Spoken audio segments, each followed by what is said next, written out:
it's not even the fact that I can't slip. It's because she don't hold it over my head. She already knew that I was operating from a place of hurt. She understood it before I did.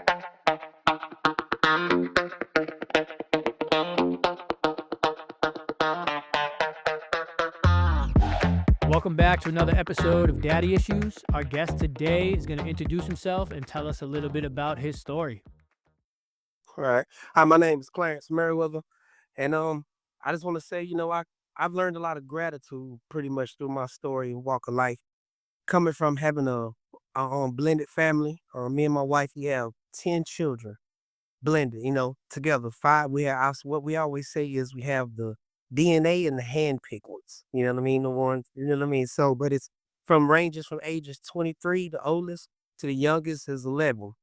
And but pretty much, man, I say gratitude because I went through a year and a half separation with my wife due to lust issues, addiction, pride.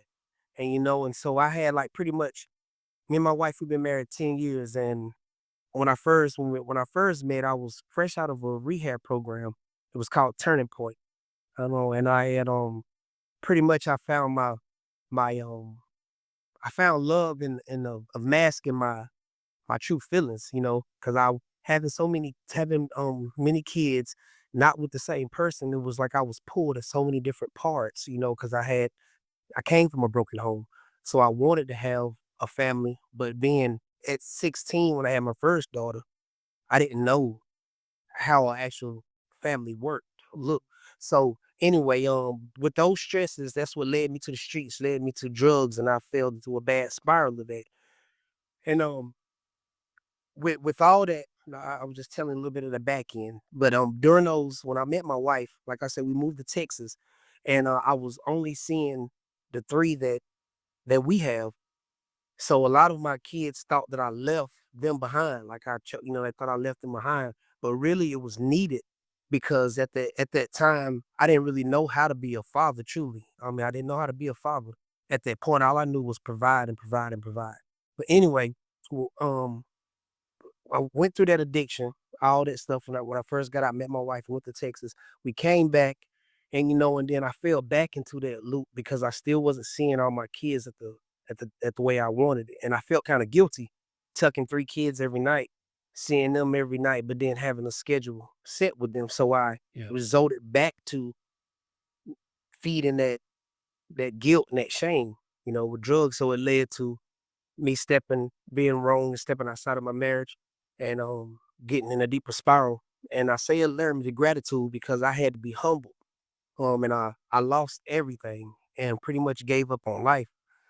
But I had a choice to either work on myself or continue to just walk around in guilt and shame. So whenever I was presented with that during that year and a half separation, I had, if you're in a relationship, usually, especially if you're dealing with addiction, usually you jump to another relationship because you're trying to fill a void. But I did that at the beginning when we separated. Like the things I was doing in my marriage, I didn't even whenever we separated, I didn't stop because for one, I was already guilty from hurting my wife and my family in the house. And then knowing that, okay, well, I already lost everything, I might as well keep going. But I was during that time, I was humbled, man. And I have to say it was through the grace of God, man. And I understand the love that he had for me even in my worst. So anyway, he took everything from me, allowed me to be isolated. And it's a difference between self-isolation and whenever you're isolated by God. That's what I said by the Most High. And he chose to separate me and he took everything I could. I'm talking about I didn't have nobody to call. I lived in my car for a while. I was in the hotel at the hotel, and all my friends that I had around me at those times, they was friends when we was partying and doing stuff, but when I Yeah. needed them, they wasn't there. Well, that's probably the best thing for you is them not here because clearly they're not the friends you needed. Yes, and that's what it showed me, and that's the when I began, I told you about gratitude. I started learning to appreciate because I believe in the Bible, and it says a thing about pretty much layman terms say, but did you lose your life? Because when you that was a covenant that I made before Christ. And I stepped out of it, but I didn't die. I still had my life. I still was going to work. I had a great job, living in my car, you know what I'm saying? But I was still using substances and things like that because I was still coping. But during that time when I stopped and left everything alone, stopped looking for people. I started working on myself, and I found out through therapy that I was holding on to a grudge of something that happened when I was 14. And that's why I had women issues, being a manipulator, thinking I'm a woman's man and all this stuff. It stemmed from some hurt that happened back then. So that took for me to be by myself, to actually look at myself and accept my reality. Cause nobody made me do it. I had no reason to disrespect my wife like that. And on top of that, my kids, they look at me like I'm Superman, and I did a weak, cowardly thing. I did, though. I did a weak, cowardly thing. And that right there was a humbling experience because it showed me, for one, who really was for me.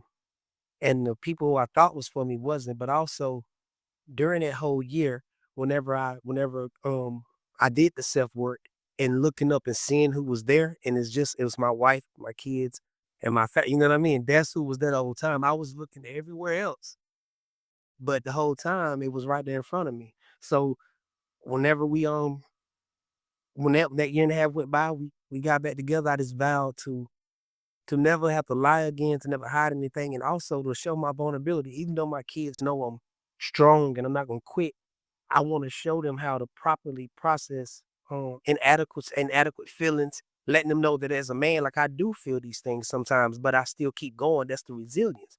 So like I have 5 girls and 5 boys. I don't want them to think that a man ain't supposed to feel anything, because this world will teach you that you got to be tough all the time, and you know what I mean. You can't show no emotions. But I wanted to show them, I'm thankful I get to show them that it's okay that if you feel overwhelmed, just don't stay there. It's not about how many times you fall, it's about how many times you get up and what you do when you get up. So I showed them that, not just resilience, I showed them consistency, and also showed them to accept your flaws and accept when you make Yeah. a choice, a mistake, but don't settle and be stagnant. Like, you hold yourself accountable, don't blame nobody, and you move forward and do what you have to do to get to where you want to be. Yo, what's going on? Sorry to interrupt this episode, but if you guys could head over to patreon.com/daddyissuesthetruth after this episode and help support what we are doing, help support, all the work that we put in to get these podcasts out there. That would be great, man. So patreon.com/daddyissuesthetruth. And I really appreciate your support. So thank you. And now how old were you when you started to, turn the tables and started to Well, it was crazy. Is the very first time is when I before I met my wife, because I did drugs from 14 to like 25 or something like that. You know what I mean? Yeah. And but I went to rehab. You know, so I went to rehab. That was me and my wife got married in 2015. So from 2015 until not even it's me and my wife haven't even been together. I mean, back together a full year yet. So all Yeah. this is new. Like, I've been since from 2015. We was married up all the way until now, and just or a year and a half ago is when I would say relapsed, I guess. You know what I mean? Yeah. Yeah, I think it's just great because, like, so many of these dads get, or men in general just get, beat down. You have nothing left, and you were like, I'm living in my car. You still had a job, but you're doing drugs. And so you're at the bottom, you know what I mean? Like, you're at the Yeah. bottom and you can pull yourself out of that and get yourself together. And, thank God your wife took you back, because good for her, you know what I mean? Especially if you stepped out and there's some type of feelings, it's like good for her for taking you back. And now you guys, I'm assuming, are, happy as hell. So, Yes, we're yeah. doing better than whatever. But what it really was, see, my wife is an analyzer. She analyzed. So she was used to me. I'm very good. I used to be very good with my words, as I used to be. But she had to see some consistent action. I couldn't just say, "I'm sorry, baby. I'm never gonna do this again." But what it was is the work that was done before I ever even in my mind, it's like it's over. I'm just waiting to sign the divorce papers. So she had to see or hear whatever, that the consistent self work I was doing, not for a reward of, hey, hopefully I'm gonna get back with her again one day. It was solely based on knowing that that person that I was, that's not who I am. You know what I mean? So Yeah. that's what she had to see, and continues. She has to see that now. Like, I can't. It's not even the fact that I can't slip. It's because she don't hold it over my head. She already knew that I was operating from a place of hurt. She understood it before I did. But Yeah, what I know it was, is she see that I didn't try to use that to justify anything. I owned up to it and I perfect. consistently had to change it. Yeah, and that would be a huge mistake for her to hold it over your head for, years and years to come because then you guys would just be fighting, arguing about, something that either you forgive me or you don't forgive me, you know what I mean? So, how do you do 10 kids? Christmas, how do you do that? That's a lot of kids. I know you said your oldest is 23, so they're probably out of the house, but Yeah. Well, it's a lot of moving parts. That's the thing. It's not just like any before this year and a half, we had like, because now my three youngest ones, they live in another city across, but we had a lot of split custody with them. yeah, But to answer your question, it's a lot of moving parts. It ain't just me and my wife. It's my youngest kid's mother. You know what I'm saying? It's yeah, a lot of moving parts that we have to work together to make things happen. And right now, being that it's only been not even a year since I went through all that, now I'm in a difficult situation, like seeing my youngest ones because I went from having everything on a silver platter. It was six. I have three with my youngest kid's mother. We have three.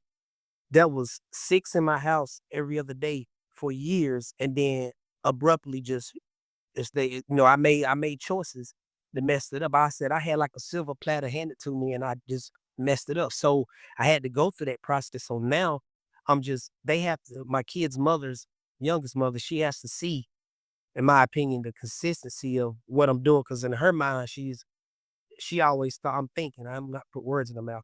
She thought it was a whole front anyway. You know what I mean? So she was just waiting for me to mess up. You know what I mean? To be honest, but that's my opinion. But to answer your question, it's a lot of moving parts. It's the dedication of my wife accepting what I had before we met and working as a unit, as a team, because it's definitely not just us. It's a family, a community. that's great to hear. That's because you don't hear that a lot, and that's great because most people, are upset and angry with their ex. And dude, all I hear in this conversation is like accountability. Like hold yourself accountable to everything, and that's just great to hear. Yes, sir. Because there's no need to point fingers of blame. Because like I said, nobody made me do it, man. Right. And then from a man's point of view, you think about people that mess up in relationships. They'll say, wasn't sex, it was sex wasn't there, or oh, I was stressed out at work, or she didn't want a partner. I didn't have any of that. I didn't Yeah. have no complaint.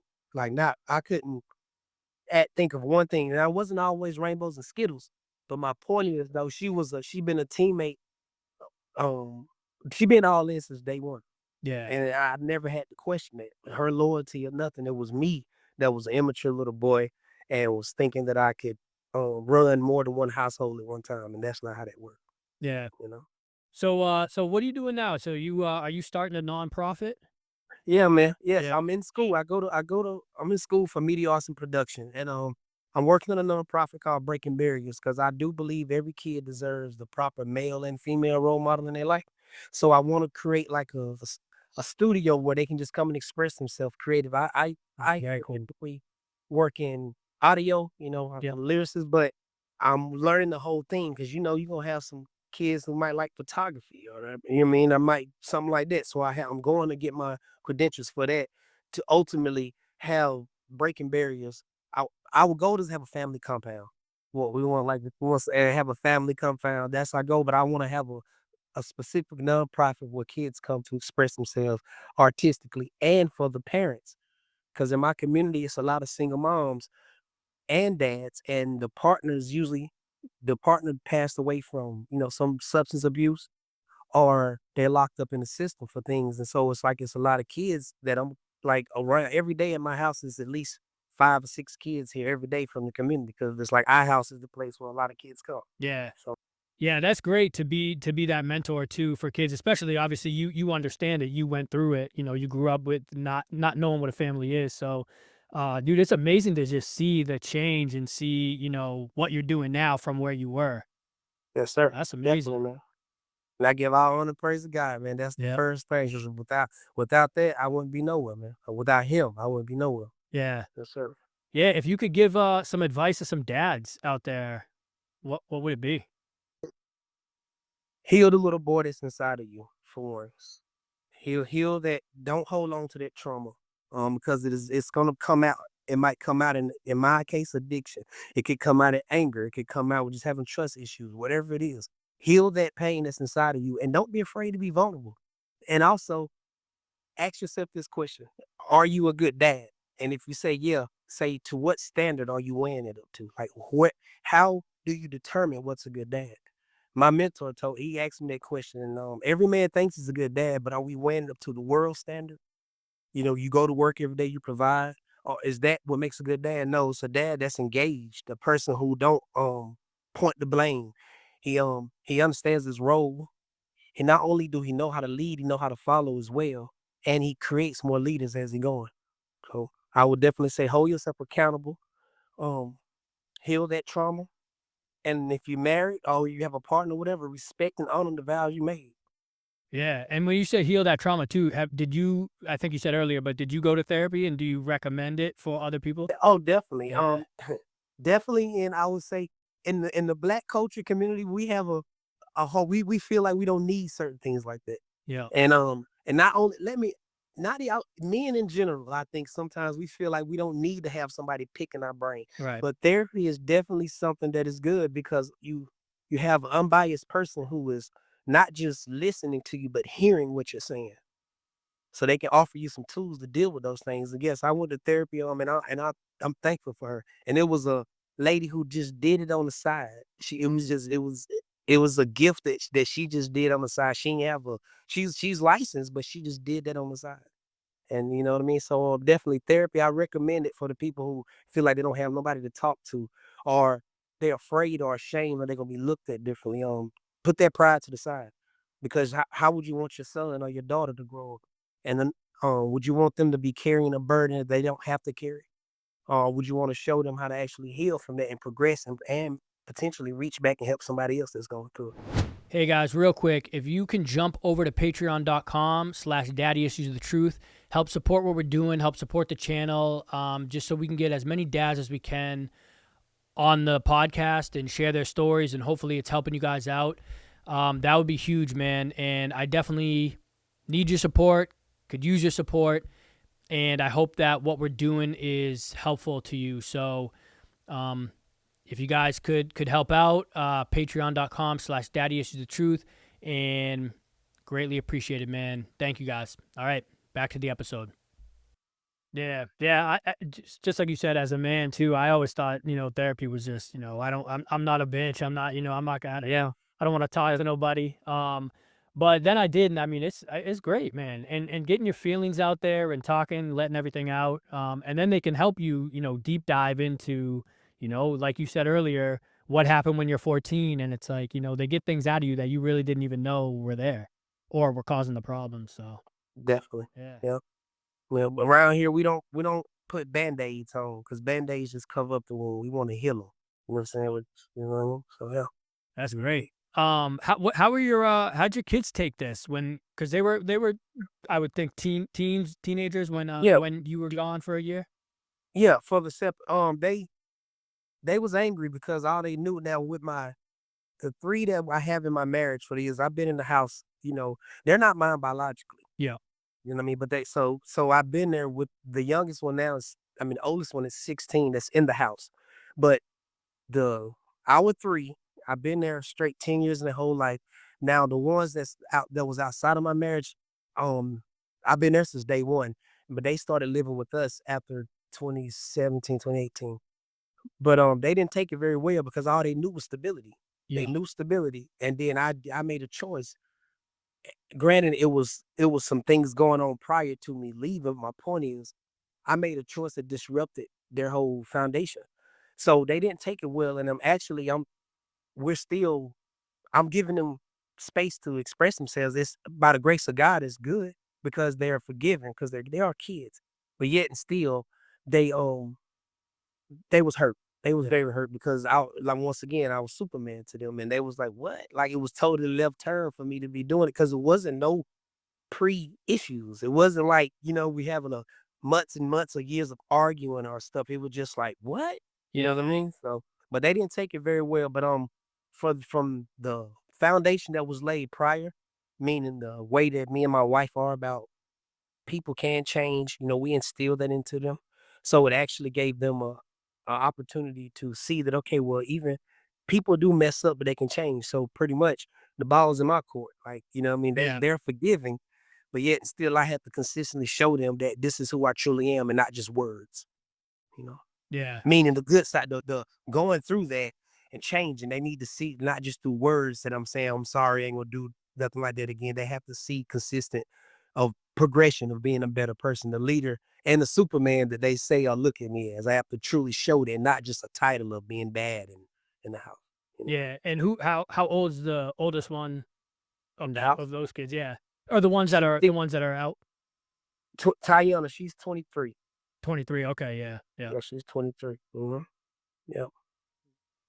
Me and her, we have a she's grown. All my kids are great citizens in the world. They are good. I really will say that though. I'm thankful and I'm blessed that they're not in and out of jail. They ain't in gangs and things like that. But it has a lot to do with the whole community, not just me, their mothers. You know what I'm saying? And the family that's around them. It's a working, a working unit. See, it's dude, I love when you say that because it's so important, and it's like a lot of these dads in these Facebook groups and all that stuff, or all the dads that I talk to too are like, "I would love to do 50-50. I would love to get along with my ex or whatever, it's best for the kids." A lot of them think about the kids, but a lot of women are so emotional that they can't really put that aside, and they have to, fight and argue and cause a lot of problems. But it's like it's a beautiful thing when I hear you talking about it. It's like you praise I don't even want to call it your ex, but like the woman, The mothers, my that, kids. yeah, the mother of your kids, you praise her, and it's great. It's so great to hear that. Yeah. I will say now, it ain't always been that Of way, course. but I had to truly see that regardless, if I don't wish them no bad. I want them to be happy, successful. But I will say to the dads that went through that maybe having a rocky thing, they would love to have 50-50 because it wasn't always like this. Once again, most of my kids are older, so I don't really have to associate with the mothers as much. I can call them now, but at the beginning, it was difficult. But the main thing is it's kind of sucks for us as dads, to be honest, in a sense. I had to wait for a period of time to actually, like, sometimes mothers will use kids as pawns. You know what I mean? Especially if you in the system. I'm not just trying to badmouth moms, but it's just true. Sometimes they will in the especially if you live in the mother state or whatever, they just look at you. If you don't pay child support or if you're behind, they automatically deem you as a bad parent. So basically the mother has a lot in some states a lot more say so. But anyway, I had to wait some time to actually see my kids, especially when I before I moved to Texas, it wasn't like me and my kids' mothers had a great relationship. It was, sometimes it was sporadic, or if I was trying to play house, I would say Yeah. I'm the best dad in the world. But whenever I'm like, nah, I'm trying to do my own, I'm trying to get myself together here. It's like, oh, you know what I mean? You know how that go. Yeah. So I had to wait. So I would tell the dads when the kids get older, they will see the truth. If you now it's up to us as men. If you truly say fuck them kids type mentality and go do your own thing, okay, they gonna see that. Yep. But they will see that who's the real problem. So meaning if a mother's been a blockade, if she's doing everything to keep you out your kid's life, it might suck. It might suck for you, might have to miss some time seeing them. But if you consistently do what you have to do, your kids will see that. Cause I've had my oldest daughter come to me and tell me, hey, she say, oh dude, I see that you she said that you wasn't just it wasn't just you. You weren't Yeah. just a problem. Because for a long time, I had a daughter, I had her at 16. So you can imagine 16-year-olds, things I did for a long time. And my oldest is teen right now. I couldn't imagine. For a long time, she thought um I was just saying, screw you. Yeah. She thought all she seen was daddy not there. Yeah. At times, you know what I mean? And so it's for a long time. And then if somebody's speaking negative in their ear, of course they only got one side of the story. So I would just encourage dads. I would say, you know what, if you're in a situation like that, don't give hope. Don't give up hope. Keep doing what you can do to be in their life as much as you possibly can. And in the end, if you truly been the best father you can be, even if you got to jump through hoops and stuff, which I don't agree with, but the fact is, your kids is going to see that you wasn't just a problem. It wasn't just you saying forget them. And that's one thing that I was thankful for with my kids. My 21-year-old, he come and hang out with me and or when I talk to my oldest daughter and she'll say, "Hey, I know that it wasn't just you. Like I see it wasn't just you," because they see they adults now and they seen that we was just kids having kids trying to heal things. So you know what I mean? So yes. Dude, well, that is a great, great story, man, and you dropped some advice. You definitely gave a lot of advice to a lot of dads, so thank you for that. No doubt. Me down. You can hold me down. You